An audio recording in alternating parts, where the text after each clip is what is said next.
we meet in an hour of change and challenge, in a decade of hope and fear, in an age of both knowledge and ignorance.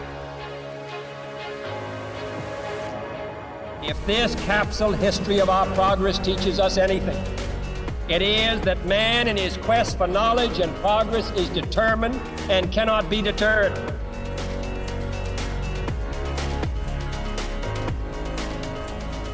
Because that goal will serve to organize and measure the best of our energies and skills. Because that challenge is one that we're willing to accept, one we are unwilling to postpone, and one we intend to win.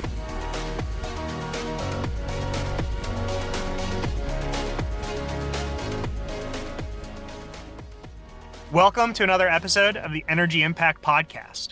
Our guest today is Tony Rooke, the Executive Director and Head of Transition Finance at the Glasgow Financial Alliance for Net Zero. Tony, great to have you on. Great to be here, Michael. Thank you so much for having me. It's our pleasure. Okay, so before we find out what that lengthy title is all about, let's hear about you a little bit. Where are you from originally? So I'm from the UK. I've spent my childhood growing up just outside of London, and studied in the UK and also in Geneva, and as a physicist, basically. And then went into work into IT, spent a bit of time there, but for the last 17 years or so, but possibly a bit more now, I've been focused on climate change and sustainability. Fantastic. Okay, well, let's unpack that a little bit. Physicist is not sort of your everyday study. Like, what was the impetus for getting into such a technical field? I've always been interested in science. One of my heroes of science is an American scientist called Carl Sagan. He'd had a great show when I was growing up called Cosmos. It really sparked my interest in not just science, but the history behind it as well. And, it is one of the first places I actually heard about the greenhouse effect and greenhouse gases, how that makes the Earth the perfect environment for us. But on other planets, it's made it either too cold because there's not enough greenhouse gas, or like Mars, or on Venus, where so much of it has caused a runaway greenhouse effect, and it's hot enough to melt tin on and lead on Venus. So I guess that's always been in my mind there. I managed to get onto a PhD program on particle physics. So I worked at CERN in Geneva as part of my PhD. Largest scientific tool ever created at the time, the big particle accelerator, 100 meters underground, and loved that, but had a choice at the end of it. Do I stay in academia or go into business? And I was interested in how I could help out in the world. So my first job was programming satellite control systems. Oh, wow.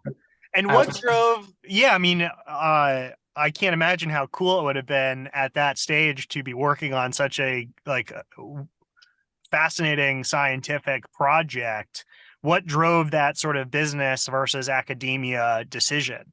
I mean, I imagine you were a bit in the minority versus your peers at that time. It was mostly where do I think I could make the most impact, and that's actually been a theme throughout my life.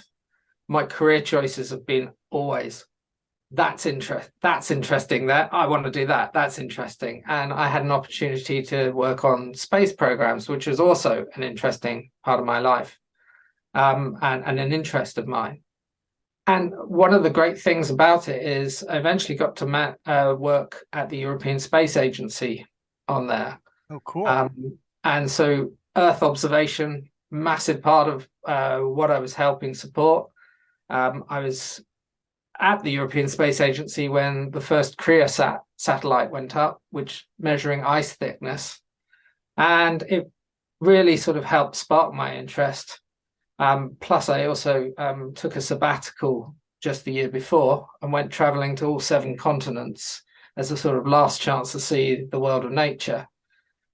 Spoke to scientists in Antarctica, for example, and they were talking about ice melting there. Then Curiosat came along and went, oh, connection. And also spoke to people in Africa, spoke in South America about deforestation. So it really sparked my interest and said, right, I want to do something about this when I come back to business. Very cool. Yeah, I mean, I can hear even the space theme in why you talked about being a physicist, right? So yeah, what exactly were you doing then on that team, and talk us through that progression? So I got to play with lots of cool gadgets. It was mostly from an IT point of view. We had a 3D cinema where you could fly through the solar system across the plains of Mars, and 3D images of, for example, the Virunga National Park in Rwanda, where I'd just come back from seeing mountain gorillas in the wild. But I would say primarily what came out of that was sort of a desire through that and through traveling to do something about climate change and how we were forcing the climate system. And as a result of that, I took up a post, or I created a post really, of helping my company that I was working for on its own energy efficiency, but also carbon reduction program. I managed to save them £32 million in 4 years, and the annual profit level was £50 million. So I was really should have got a bonus tied to that. That's one of my regrets. But I also got to do some cool stuff through that. For example, working on the first and the largest smart grid program in the UK, Low Carbon London, and on a couple of other ones as well. Modeling how emissions might change through the deployment of renewable energy, grids, smart grids, electric vehicles through 40 years in the UK, and what that would change to the carbon emissions of the UK. And so really sort of the great thing about the work I do is you get to actually understand how a lot of industries work, power sector, how power feeds into all of those industries that rely upon it. And so much of what we need to do to decarbonize the economy and to secure the 21st century economy is electrification. So my knowledge of grids and my experience with grids and power is really helping. At the same time, I've also experienced it from a user of power. How do we actually decarbonize from that side when we're not necessarily a power utility? Yeah. Well, yeah. Walk us through that trajectory then in another level of detail. Like, tell us about the London Smart Grid program. Like, how did you identify the specific problems, and what were the solutions at the time, and how has it evolved since it was implemented? Well, just before I started on that, I'd run through a business case on how to do a power purchase agreement for a wind turbine that we were going to use for our data center. So I'd gone through a lot of process there. And then off the back of the money and the emissions that I actually helped our organization to save, I got asked to start a consulting practice. And one of the first things that we actually had a challenge for was, how do we help the smart grid program in the UK?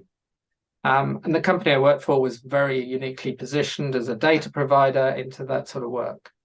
But I would say many power companies were going, okay, how do we do this? Because this is a change to our business model. And they were bringing in advisors from academia, from consultancies, from implementers, from the power sector and elsewhere. And so I formed part of that team. I was brought in to do that, to help with some of the modeling, to help with some of the understanding on how would these technologies deploy. And what year was this approximately? We started in about 2009, 2010. Okay. So yeah, right out of the sort of banking collapse and sort of in between what I'll call transition 1.0 and 2.0. Very interesting time.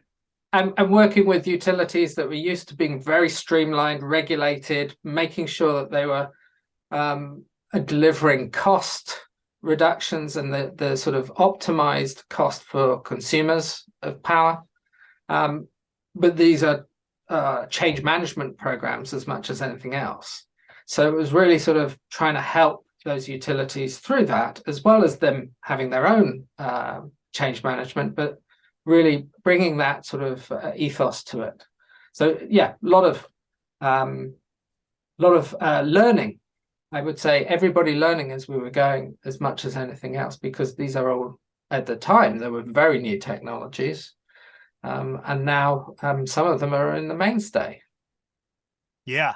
Yeah. What was the conversation like then? I mean, you talked about, so in 08, 09, a power purchase agreement for a wind project would have been quite expensive and sort of new territory in many ways, right? I mean, how did you get all these different people with all of these different perspectives driving towards a new answer in a relatively stodgy industry?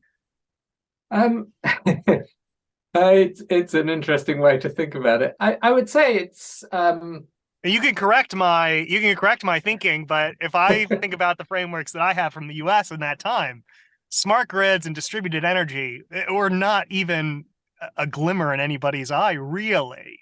Yeah. I think it was more sort of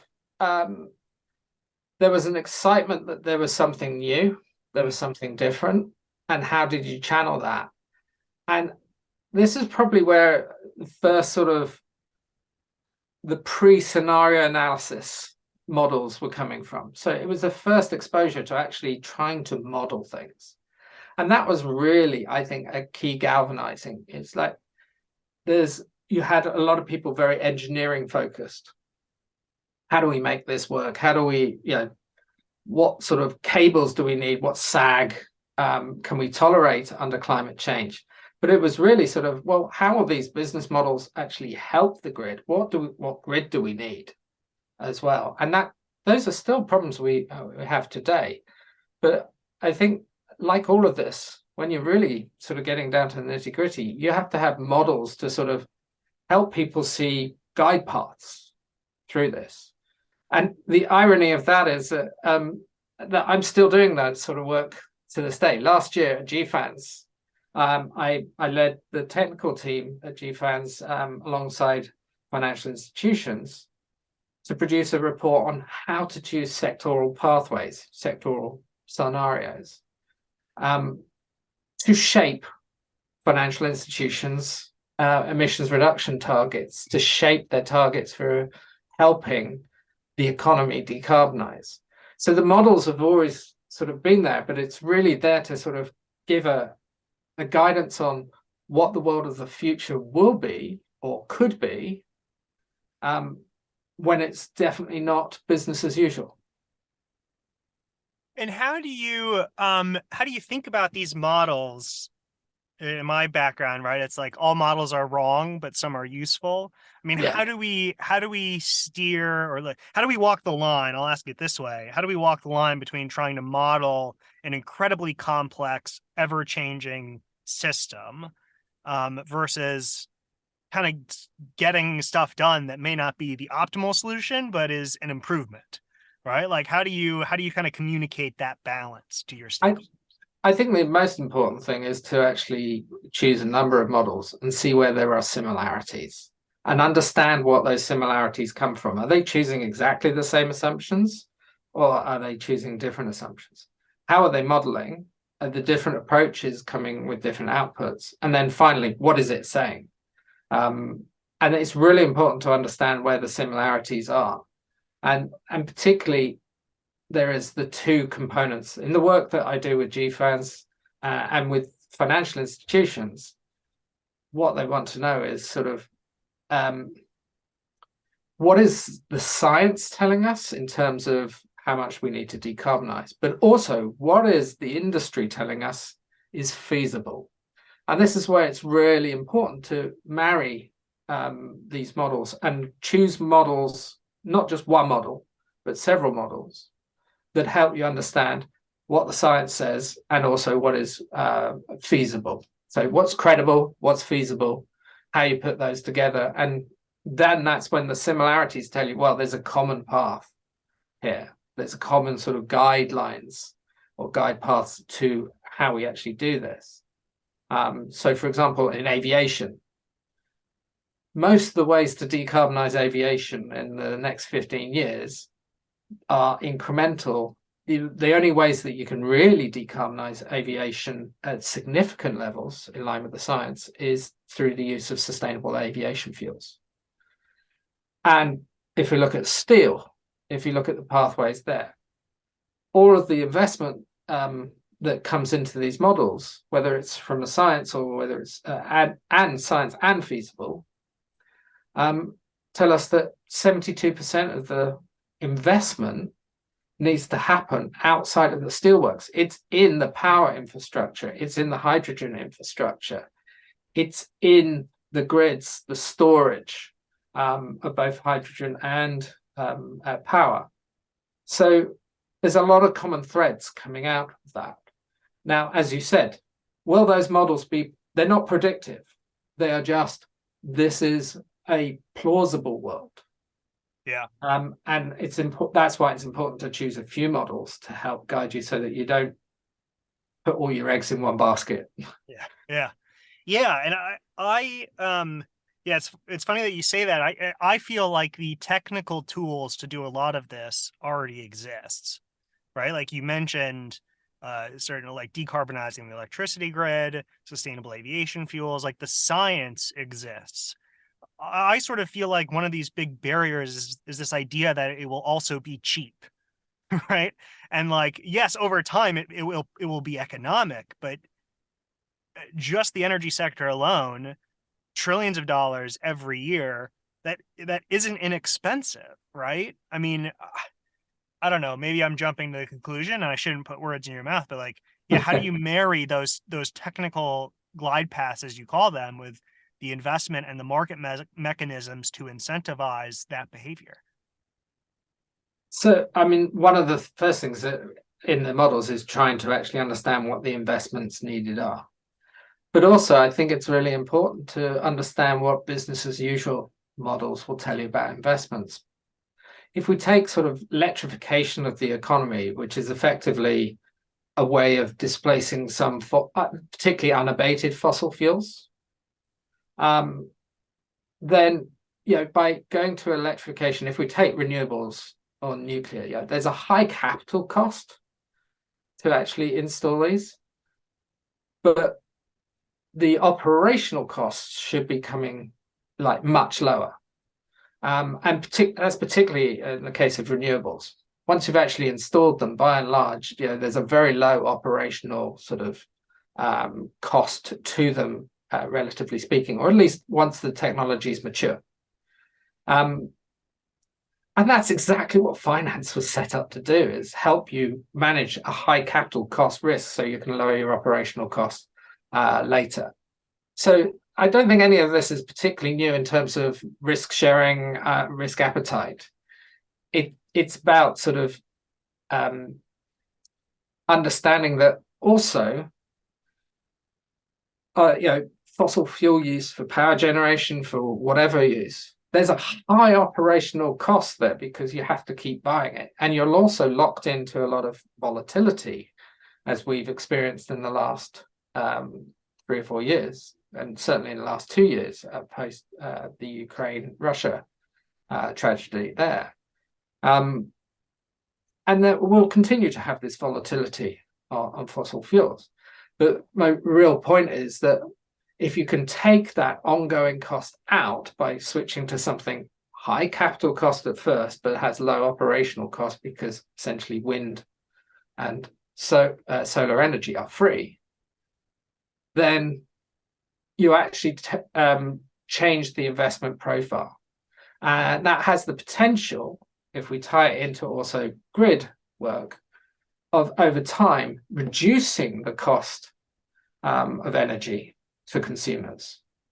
But it does mean that we have a capital cost to get over. But it's about investing in the economy, investing in the world that we want it to be, so that we have an economy that can thrive.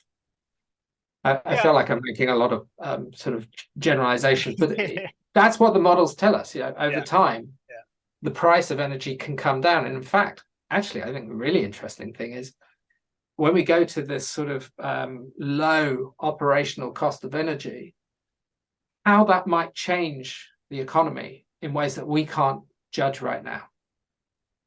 A low operational cost of energy could actually change what we do with it, both as consumers, but also as power producers. Yeah. Yeah. I mean, so I obviously having low energy costs all in is super constructive to the economy, right? I guess whether you label that as a capital investment that has a return on and of over time or an operating cost, I'm not sure that really matters from the end consumer, right? Or like you're sort of comparing apples and oranges a little bit. And so the example I like to give is like, okay, if you have a neighborhood of houses and you decided you want to replace all of those houses in a short amount of time, it's going to be rather expensive. You can't pretend that you just didn't already invest in the existing houses, Yeah. right? And so I struggle with, and I think you made the right point, which is that cost is probably worth it. Like we should make that investment. We need to make that investment, right? The alternative is much, much, much more expensive. But I think not acknowledging that cost, I think is hindering real progress. Because if you just create your supply demand fundamentals, right, on how much capacity we're going to procure of whatever your favorable sustainable resource is, if you're trying to get the cheapest price, you'll procure the least amount, right? There is some elasticity here. So yeah, I don't know. It's sort of a point for me that I wish we would have more honest conversation about. And I think you probably recognize in these models. So it's interesting to hear your perspective as you work through those problems. Yeah, I think you're right. There needs to be the honesty around that. I think a lot of the conversation I see when we talk about this investment and climate change doesn't take into account what the cost of doing nothing will be. Oh, exactly. And there was a very interesting McKinsey report that came out around the turn of the year on the potential cost post the Inflation Reduction Act of not continuing that investment and what it will cost later. I mean, arguably, I think if we look at sort of the 19th century and before was all about coal, last century was all about oil and gas. But there was a huge amount of investment in every century in that, maybe over a longer time period. The trouble that we have right now is that, from the science, what that's telling us about climate is we have to change quickly. Otherwise, those really, really high costs to us that may not actually include an electricity price, but may include our insurance costs. It may include our home repairs that we have to do post another bout of flooding or another bout of, it might actually become your own home may become a stranded asset if you don't do something about it. So I think the problem is that the dialogue on the investment costs is usually focused on purely how much does it cost to install this and how much is the price of energy without actually any total cost of the whole system.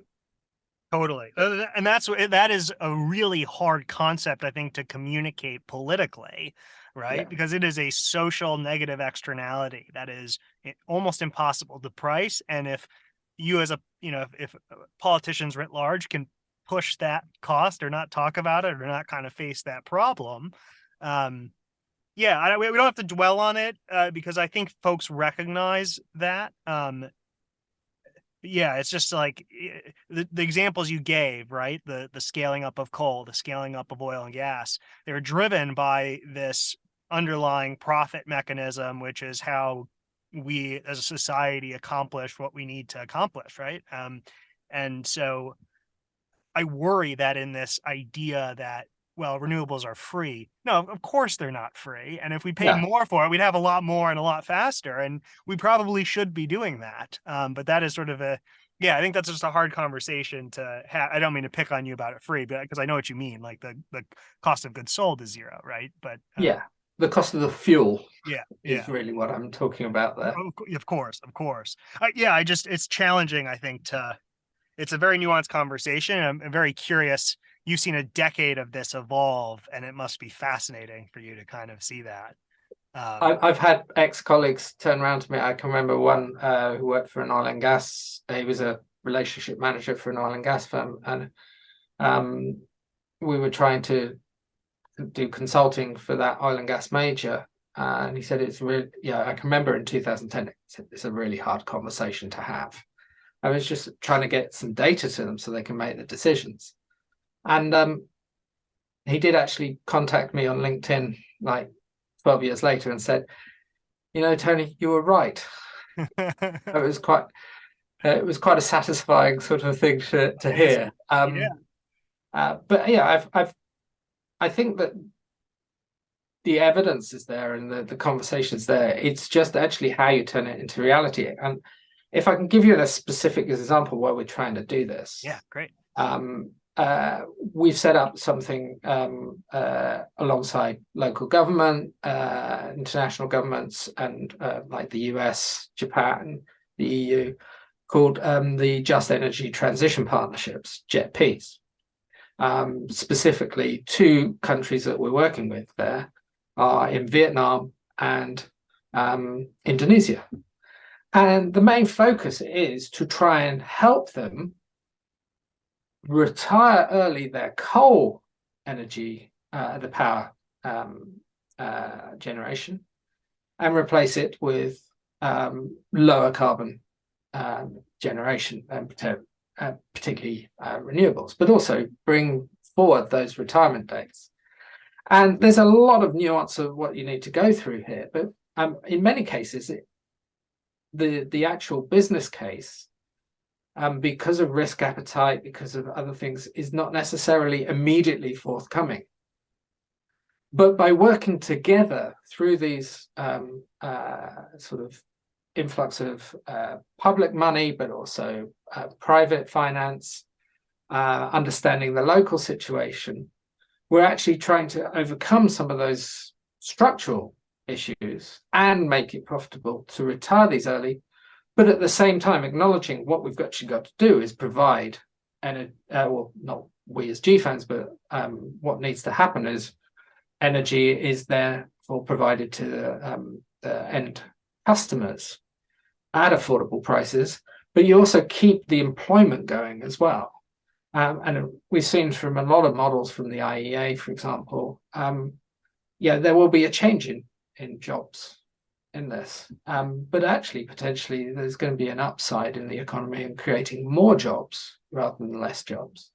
It's just a transfer of those skills, and that's one of the things that we have to do with it. But the Vietnam one, for example, we're hoping to bring forward the peaking of greenhouse gases emissions from power by 5 years to 2030, reducing the peak annual power sector emissions by up to 30%.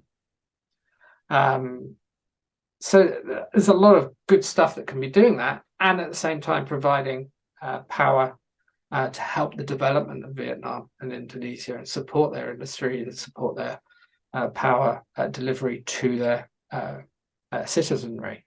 So yeah, there's a lot of good stuff there as well. But to your point, in many cases, the initial projects aren't necessarily profitable. By learning them, you can usually reduce the capital costs by 20 to 30%, and then suddenly there's a lot more interest. You've proven the point, you've proven how it can work. And we're in that sort of game at the moment, but you have to overcome things like power purchase agreements that lock in coal for 15 to 20 years. That's everywhere. It's not just in Vietnam and Indonesia. So getting the finance mobilized, that is a real key outcome for us as well. Yeah, because maybe you could like go one level deeper on an example in either of those countries. I mean, if I have 100 megawatt power plant that's employing 150 people, you want to, and I need to, I'm a developing country. I need to double, let's say, for example's sake, I need to go from 100 megawatts of supply to 200 because I'm trying to pull my society out of poverty. You're replacing 100 megawatts of baseload and 150 jobs, round numbers, with what, 500 megawatts of solar and however many batteries. I mean, that's an expensive proposition today, right? And so, yeah, can you walk through maybe, I know it's hard to give numbers, but like, what are the solutions? Let's say we can get over the human imposed elements, right? There's commercial structures that break PPAs like that, let's say we can solve that. Can we actually solve it technically? Yes, I think we are. And actually, maybe not in those countries, but one of the key things within these works is how much of the supply chain can you actually deliver in country? The components, the manufacturing, how many, I wouldn't say ancillary jobs, but supporting and enabling jobs can you also bring? Because then that also brings economic benefit, it brings tax, it allows the public money to recoup perhaps through taxes and others as well. So there's and particularly in these countries, it's not just about the capital cost right there, although I agree with you, that's a very high capital cost. It's about what it enables. And most of these economies are SME economies. They are small, medium enterprise. They are not big, huge constructs. But some of the early projects, we're probably looking at how can we do that for a particular industrial to prove how it can actually work, whether that's on-grid or off-grid. Then the second point is how can we actually then extend that and connect that to the grid to do a local area. And in many of these cases, you have to look at, is this a local grid? Is it a microgrid? Is it a full grid? Is it a PPA with a particular industrial plant? And what we're learning from this is every project needs to be originated in the way that makes sense for that local area. So I can't give you the theoretical construct for what you just actually talked about, but I know we're looking at a particular project that's 660 megawatt replacement. And it's about how can we get those emissions down soon? What can we do in the meantime as we build up the replacement for it? And that's what we're trying to help our financial institutions that are members of the alliance that make up GFANZ, which is 7 sectoral alliances, banks, insurers, asset managers, asset owners, investment consultants, financial service providers. We're trying to help them to enable that decarbonization in the economy, and really giving them the opportunities around it. And to me, this is the greatest opportunity of our age. So yeah, but at the end of the day, it gets down to those very technical nitty-gritty. What works there? What works here? How do we draw that together as part of an overall plan that will also help? And that's, I think, also where a lot of the discussion around grids comes in. Yeah, wow. And a lot of your background kind of all coming together. And I should have done this sooner. Maybe give us the overview of GFANZ and how your role kind of fits in, because you sort of alluded to different scope things, but just to help level set kind of all of these different things into one package. Yeah, so GFANZ was set up in 2021. We're a coalition of financial institution alliances whose members of financial institutions like investment banks or like pension funds or private equity funds. Like, what does that mean in this context? What I would say is banks, and they can be retail banks, they can be private international finance, they can be a combination of both, they can be investment banks, asset owners, asset managers, insurers, investment consultants, financial service providers like, for example, Moody's or stock exchanges, We're hoping a new one's coming along soon, but I won't say what that is until it's formally announced. But really, what we're trying to do is, as GFANZ, and we stand for the Glasgow Financial Alliance for Net Zero. GFANZ is just a lot easier to say. We're trying to provide the tools and the pan-sectoral, pan-financial sector view of how those institutions can get to net zero. So 2021, we were formed. It was all about trying to get financial institutions to say, we are committed to net zero, aligned to 1.5 degree pathway with little or no overshoot. Very tough sort of aims and goals, but very ambitious because everybody's realized this is a systemic risk as well as a commercial risk to their portfolios. 2022 was about, okay, well, what does making the commitment mean? And so we worked very hard on tools like sectoral pathways, portfolio alignment measurement, managed phase out methodologies of high carbon assets, high emitting assets, to support ultimately what is a financial institution making the commitment into their strategy. And we call that a net zero transition plan. So we provided guidance across the sectors for that last year. This year, it's all about how do we put that into practice? And we're sort of doing that in a number of different ways, but one of the ways is mainstreaming transition finance, hence the reason I'm head of that. How to implement a transition plan, how to describe the finance that you're providing that helps those high carbon sectors, high GHG emission sectors to transition, and providing the finance to enable that. Looking at passive investing and also looking at real economy and energy transition as well. But we're also looking at how we help mobilize investment into emerging markets and developing economies, where particularly a huge amount of the emissions are and are going to continue to be. And then finally, a policy suite as well. But that's what GFANZ does, providing the tools, helping bring that together. I mentioned the JET-Ps as an example of what we're doing. Transition plans is another example. And providing that forum to bring financial institutions together with policymakers, with companies that are actually have these emissions, and helping them to transition by providing that finance and supporting and enabling them. That's really what we're all about. Yeah, that's it. Just this whole, I'm exhausted hearing all of that activity you guys are doing in just 2 years. And it's 40% of the world's private finance that's members of these alliances. So yeah, it's about $150 trillion worth of financial assets that they have or they have enabled. So I mean, like, it's a 550 plus financial institutions.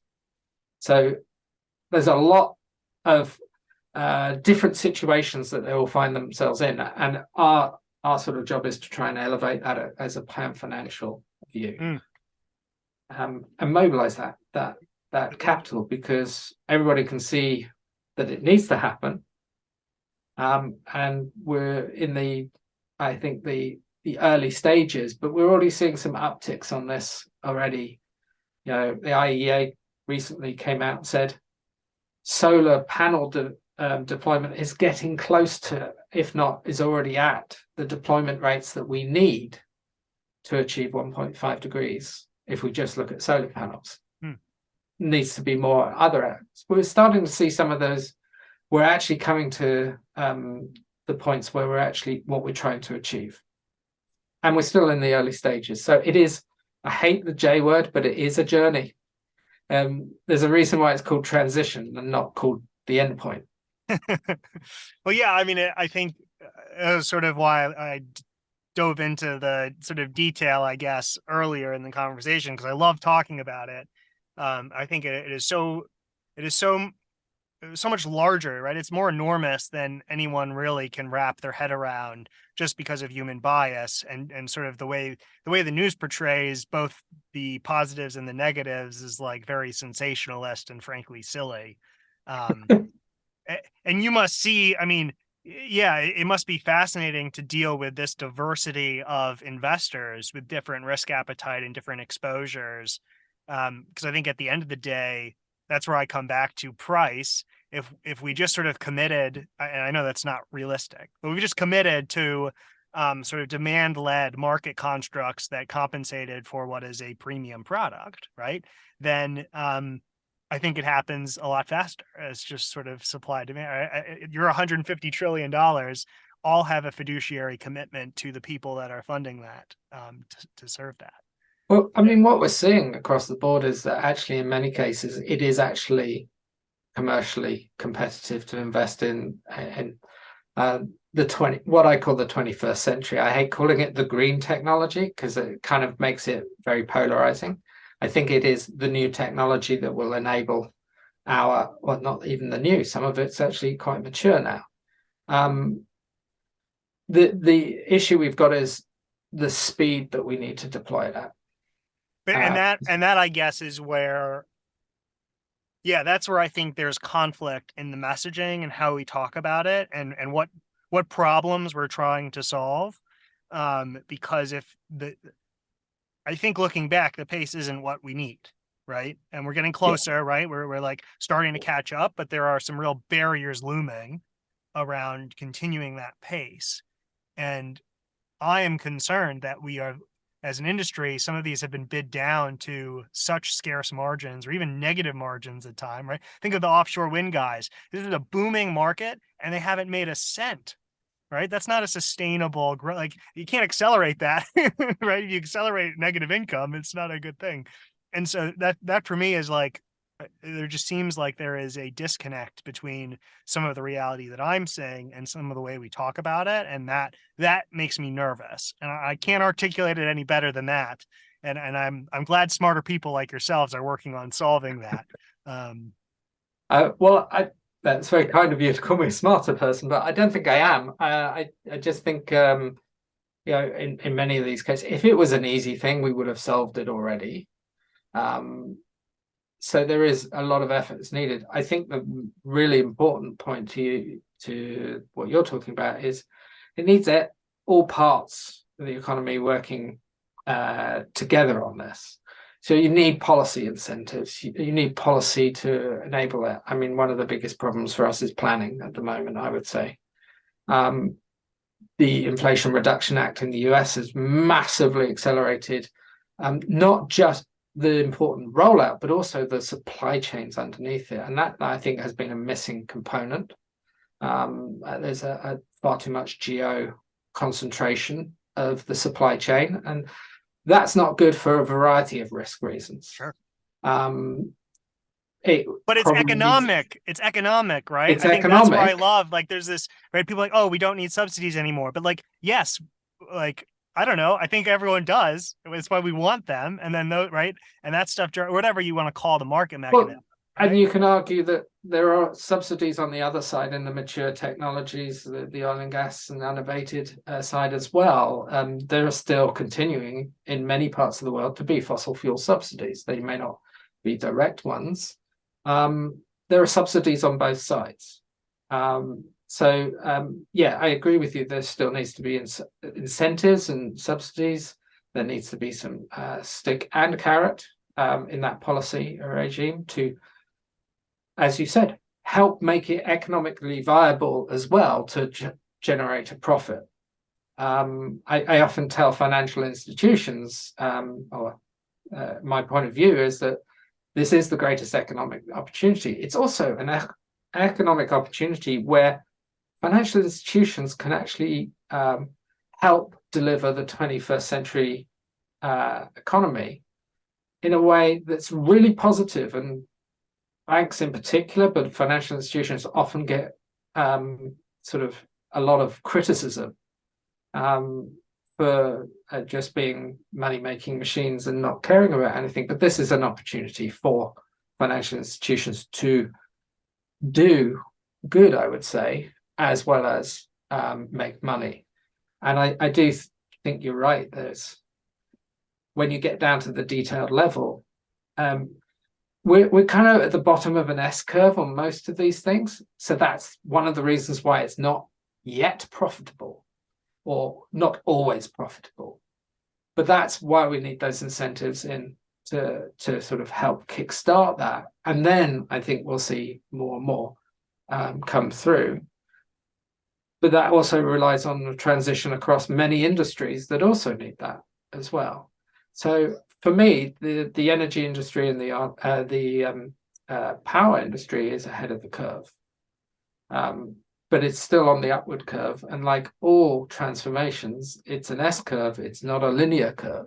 It's a linear curve. You can't have a linear. It's not a it's line. Cycles, not yeah. Not a straight answer. So I think at the moment, if you look at most organizations on this, I mean, the one I usually hold up is Ørsted as an example of a company that has really transformed itself. It's not at zero emissions, and it's going to take time, but it's doing some really innovative things like the H2 Green Steel project, where not only is it providing the power, but it's also agreeing to take some of the steel from these new green steel plants to build more wind turbines. And that's the sort of creative thinking, I think, that really, really helps. And we'll learn lots by doing these new facilities that down the line will turn into a massive profitable industry in steel or in other industries at zero emissions, and that keep people in jobs, that give them longevity and livelihoods, that then also fund our tax systems and things like that. So yeah, I just think, if we talk about right now in the economics, that we need to think in terms of sort of short, medium and long-term timeframes, because the Green Deal in the US was a good example of an investment in the economy that then actually stretched not just over 10 years, but 30, 40, 50 years. Yeah, no, it's I think it's those phases, how we think about them, how we talk about them, and the constructs. There is inherent tension often between short-term and long-term objectives. This is one example, but humans, we deal with that all the time, right? And I think to me, that's the nuance that doesn't always get captured. And there are companies, like you mentioned, that right, you can make a bet on that, right? I think it's a good bet. But I also think it's a hard bet if we're talking about 150 trillion of asset managers. That can be a hard bet to justify, right? Versus incentives today. So yeah, you bet they've still got their risk thresholds for these investments. At the moment, there's no shortage of money that wants to invest. Yep, there is a shortage of good projects, and that's really, I think, this is where we're talking about the getting out that valley of investment death into a cycle where actually these will continue and spiral, and we'll get more and more projects. I mean, one of the challenges for us is, what does good look like from a financial institution in terms of its balance sheet? What are the metrics?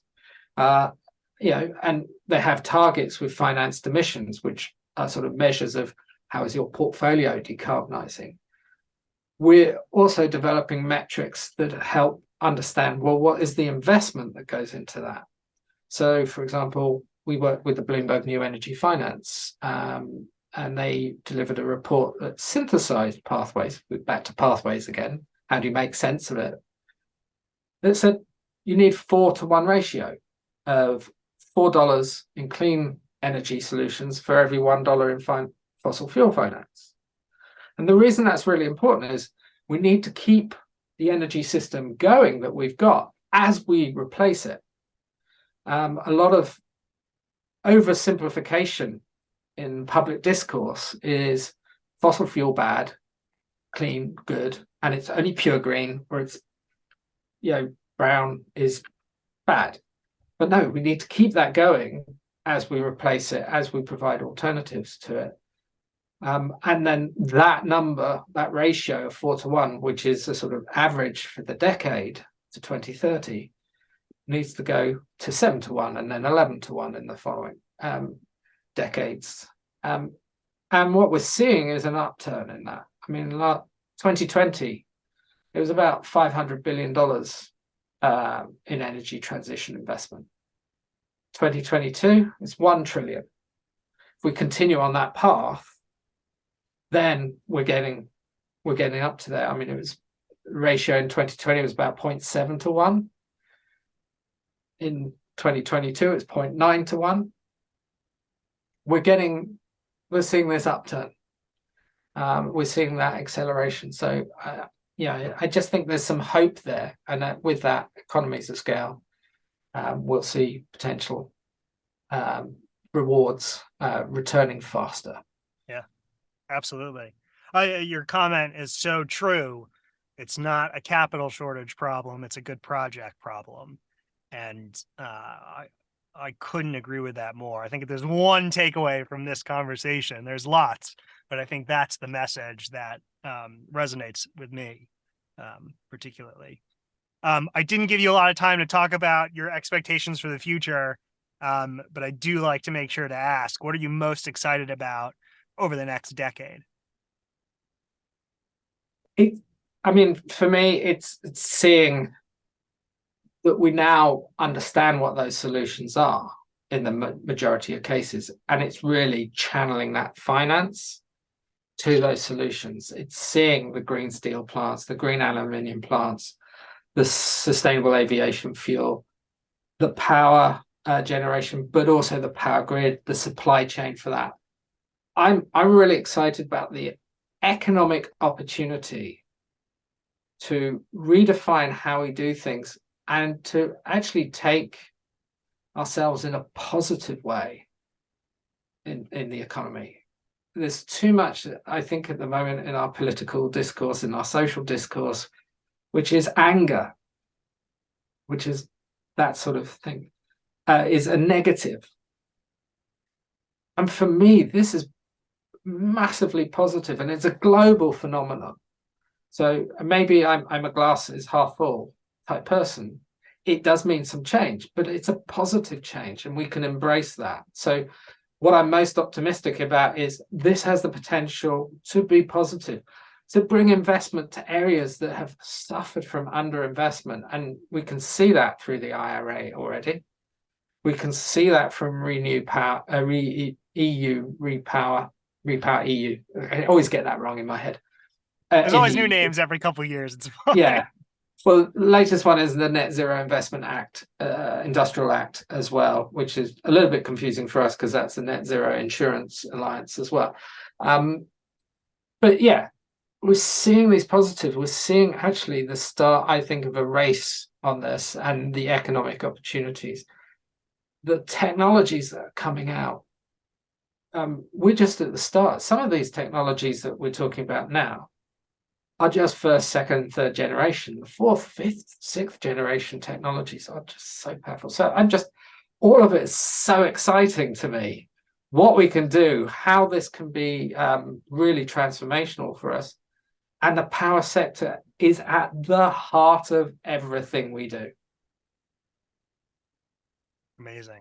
Yeah. What I'm ready to put me in, coach. I'm amped up. I love it. That was great. What a way to close out, and what an inspiring message for folks to take away. So thanks so much. Yeah, thanks so much for your time. My pleasure. Thank you, Michael, for inviting me on here. Our leadership in science and industry, our hopes for peace and security, our obligations to ourselves as well as others, all require us to make this effort, to solve these mysteries, to solve them for the good of all men and for the progress of all people.